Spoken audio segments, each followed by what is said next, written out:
नमस्कार साथियों, मैं कुश कुमार सरल एग्जाम के यूट्यूब चैनल पे आपका स्वागत करता हूं। दोस्तों, लेकर आए हैं बिहार बीपीएससी 4.0 शिक्षक भर्ती से बनने वाले महत्वपूर्ण प्रश्न। आज वन लाइनर है। इसमें भारतीय इतिहास के बारे में, जो प्राचीन इतिहास का है टॉपिक, इसमें प्रागैतिहासिक काल से जो भी इम्पोर्टेंट प्रश्न आपके एग्जाम में बनने वाले हैं या बने हुए हैं, अभी तक एग्जाम में आए हुए हैं, उनके बारे में चर्चा करेंगे। आज वन लाइनर क्लास होगी और आपके लिए बेहतर क्लास होगी। ठीक, इसमें नो ऑप्शन वाला सिस्टम है, तो इम्पॉर्टेंट क्लास होगी आपके लिए। तो ज़्यादा से ज़्यादा लोगों तक इसको शेयर करें और क्लास को जो भी सोशल मीडिया है उसके अंतर्गत इसको भेज दें अपने दोस्तों तक। तो शुरू करते हैं हम आज का हमारा प्रश्न का सीरीज। टोटल प्रागैतिहासिक काल से संबंधित प्रश्न है और ये सारे एग्जाम में आए हुए प्रश्न हैं, तो इसमें हम चर्चा करेंगे। पहला प्रश्न इसमें है, प्राचीन पुरातात्विक स्थल कालीबंगन है कहाँ? तो कालीबंगन आपका कहाँ है? तो ये राजस्थान में, और यहाँ पे चूड़ियाँ वगैरह आपको देखने को मिली थी खुदाई में। ठीक, अगला हमारा प्रश्न है, प्रथम मानव जीवाश्म भारत में कहाँ से प्राप्त हुआ था? तो नर्मदा घाटी से प्राप्त हुआ था।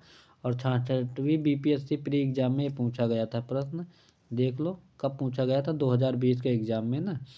तो ये सारे इंपॉर्टेंट प्रश्न हैं, आप लोग इसको देखना ना भूलें। ठीक, अगला प्रश्न है, भारत की प्राचीनतम संस्कृति है पूरा पाषाणिक संस्कृति है। ठीक, और नेक्स्ट प्रश्न है हमारा, भारत में विश्व विख्यात शैल चित्रकला स्थल स्थित है? तो ये भीमबेटका, ये कहाँ पड़ेगा? आपका मध्य प्रदेश में पड़ेगा। ठीक, इसका राइट आंसर भीमबेटका होगा। और अगला प्रश्न है, प्रथम मन के निर्माण का प्रमाण प्राप्त होता है? तो पाटने से होता है। ठीक, और अगला प्रश्न है, चिरांतपुरा स्थल पर प्राचीनतम के अवशेष मिले? तो चिरांत ये नवपाषाणिक संस्कृति से मिले हैं। ठीक, हरियाणा में है ये।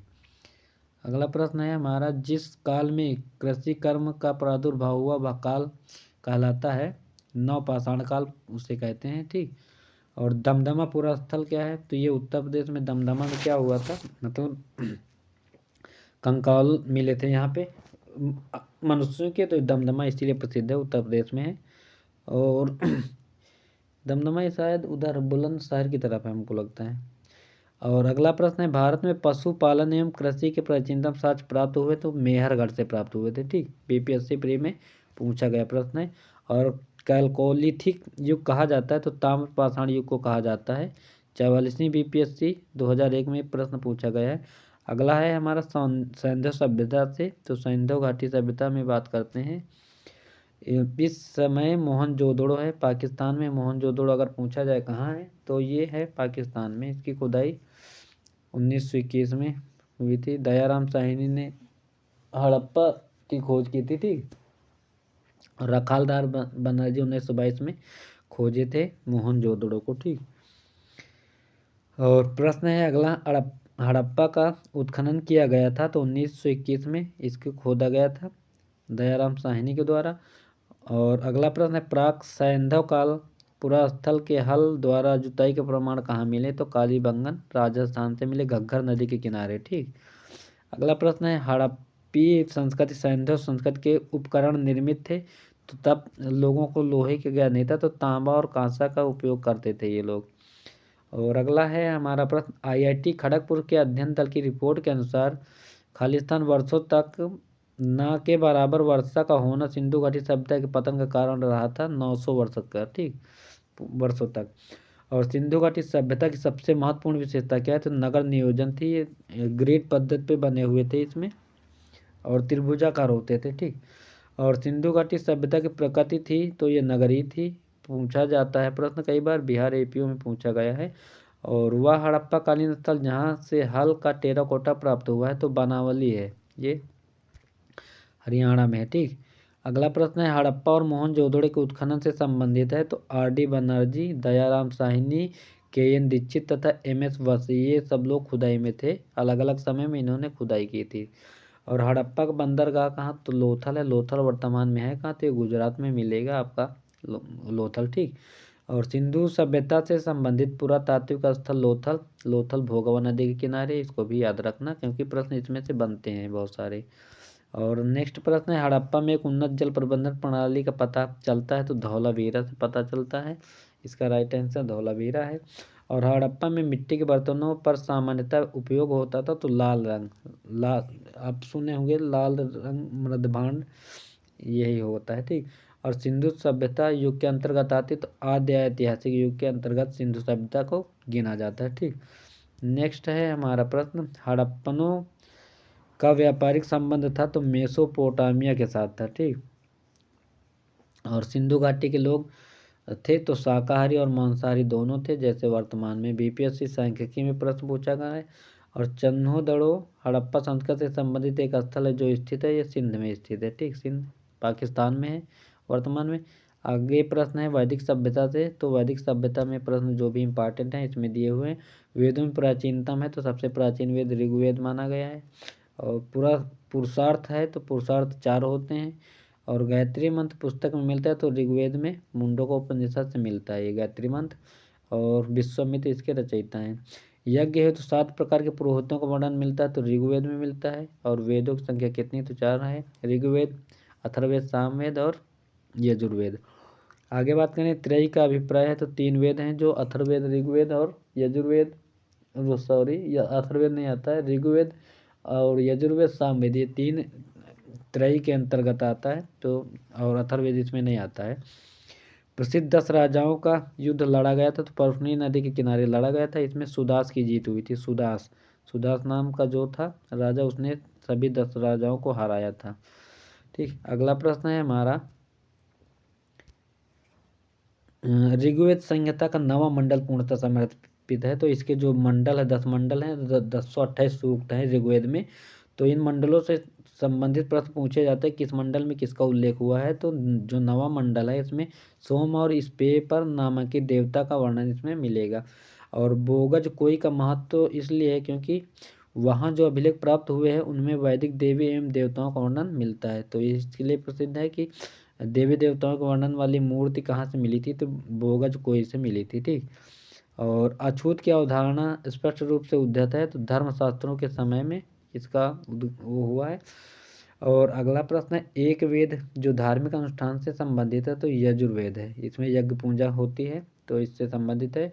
और वैदिक देवता नहीं था तो कार्तिकेय जो है वैदिक देवता की संज्ञा में नहीं आते थे। पुराणों की संख्या मानी गई तो 18 पुराण है, क्योंकि महाभारत में का जो युद्ध हुआ था 18 दिन हुआ था तो उसी के आधार पर पुराणों की संख्या 18 है। अगला प्रश्न है, बौद्ध, जैन, भागवत एवं शैव धर्म से संबंधित प्रमुख प्रश्न है तो ये इंपॉर्टेंट प्रश्न इसमें भी हैं। तो बात करते हैं जैन धर्म के 23वें तीर्थकर कौन थे, तो पार्श्वनाथ 23वें थे, 24वें महावीर की संज्ञा दी गई है। और त्रिपटों का संबंध किससे है, तो ये बौद्ध धर्म से है। और गौतम बुद्ध ने अपना पहला धर्म उपदेश कहाँ दिया, तो 5 शिष्यों के साथ इन्होंने सारनाथ में पहला उपदेश दिया था और उसको धर्मचक्र प्रवर्तन के नाम से जाना जाता है। कई बार प्रश्न पूछा गया है, देखो पूरा सीरीज दिया हुआ है बीपीएससी तो खैर आया ही, लेकिन ऑल इंडिया लेवल के जो भी एग्जाम होते हैं उसमें भी ये प्रश्न बहुत बार पूछा गया उत्तर प्रदेश में। ठीक। अगला प्रश्न है हमारा, बोध गया में ज्ञान की प्राप्ति किसको हुई, तो बोध गया में ज्ञान की प्राप्ति हुई थी गौतम बुद्ध को 35 साल की अवस्था में निरंजना नदी के किनारे वट पेड़ के नीचे बरगद, इसको शशांक ने कटवा दिया था 2 बार। ठीक। और 29 साल की अवस्था में गौतम बुद्ध अपना घर छोड़ के चले गए और उनके घर त्यागने की इनकी जो क्रिया थी उसे महाभिनिष्क्रमण कहते हैं। और घोड़ा ने ग्रह त्याग का जो वो है प्रतीक, उसको घोड़ा को माना गया, क्योंकि पहले क्या थे घोड़ा से ही लोग जाते थे तो इसीलिए उसका संज्ञा दे दिया गया प्रतीक चिन्ह के रूप में घोड़ा। ठीक। अगला प्रश्न है हमारा, भगवान बुद्ध ने ज्ञान प्राप्त करने के लिए कई वर्षों तक तपस्या और साधना में जीवन व्यतीत किया, तो कहाँ किया, तो गया में किया था, क्योंकि 29 साल की अवस्था में भाग के गए थे। 6 साल की उम्र तक इन्होंने तपस्या किया तो 35 साल की उम्र में इनको ज्ञान की प्राप्ति हुई थी। ठीक। अगला प्रश्न है, बोध गया में महाबोधि मंदिर बनाया गया है जहाँ गौतम बुद्ध को ज्ञान प्राप्त हुआ है। ठीक। और तृतीय बौद्ध संगीत सभा का सभापतित्व किसने किया, तो मुगल पुत्तिस्म ने किया था। और अशोक के समय में तृतीय बौद्ध संगीति हुई थी, पहली हुई थी अजातशत्रु, दूसरी कालाशोक, तीसरी अशोक और चौथी कनिष्क के समय में कुंडलवन जम्मू कश्मीर में हुई थी। और अशोक के समय में हुआ था 255 ईसा पूर्व में। ठीक।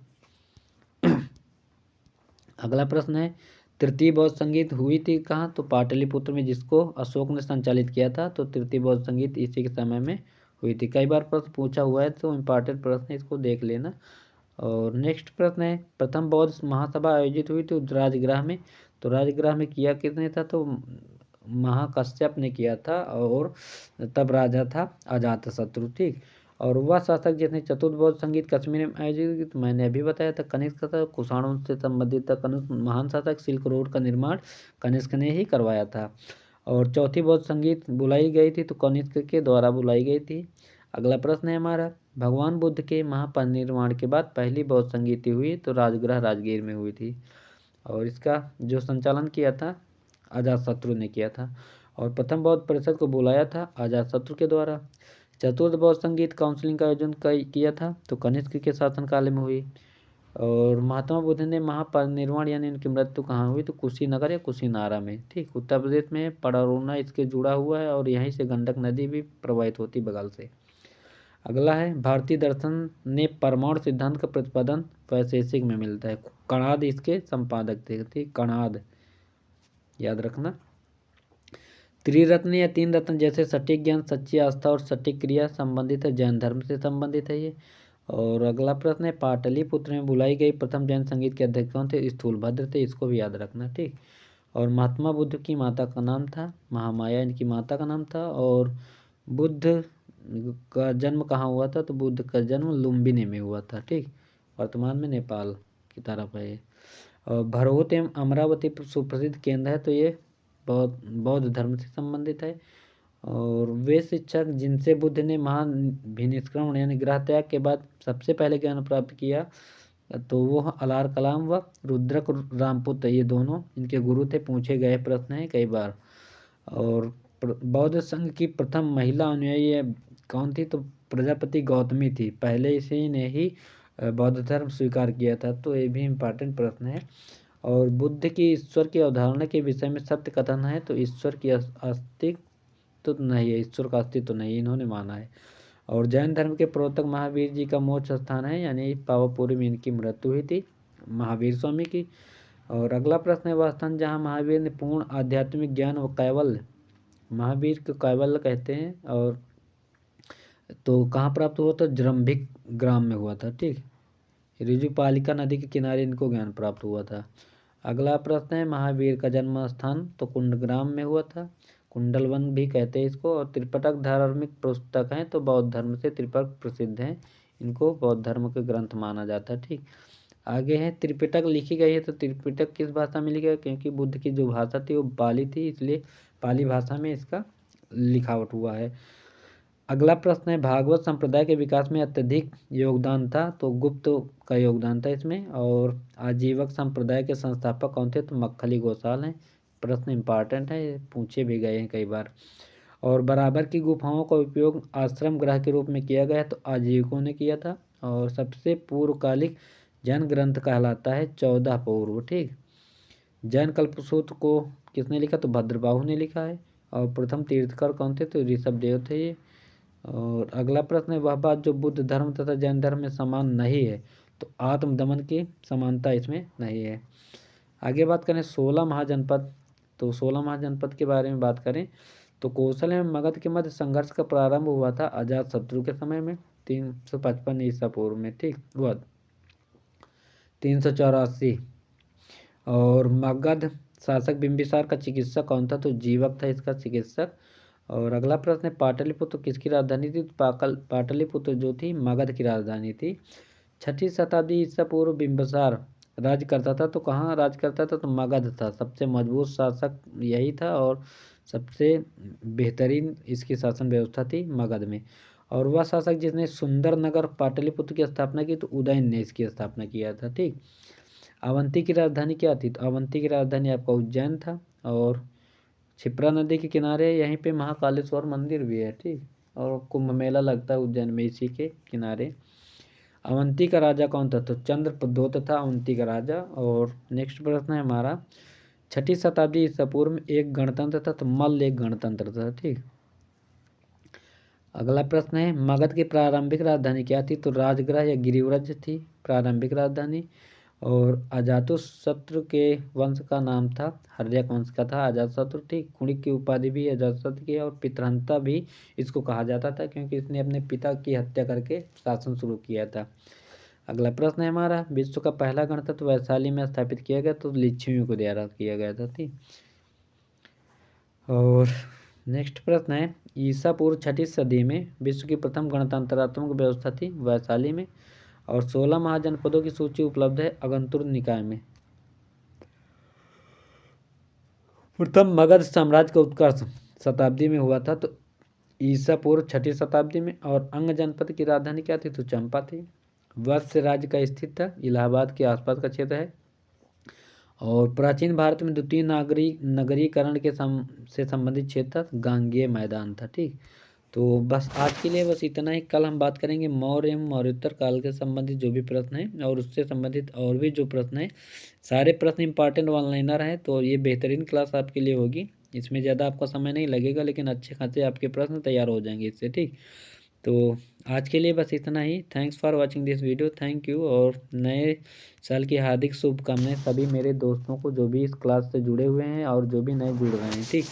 और 2025 लग गया और जो भी परीक्षाएं आपकी हैं इंपॉर्टेंट, अच्छे से उसकी तैयारी कर लीजिए ताकि आने वाले समय में भविष्य में आपका सिलेक्शन हो जाए कहीं पे। तो बाय सभी को, थैंक यू।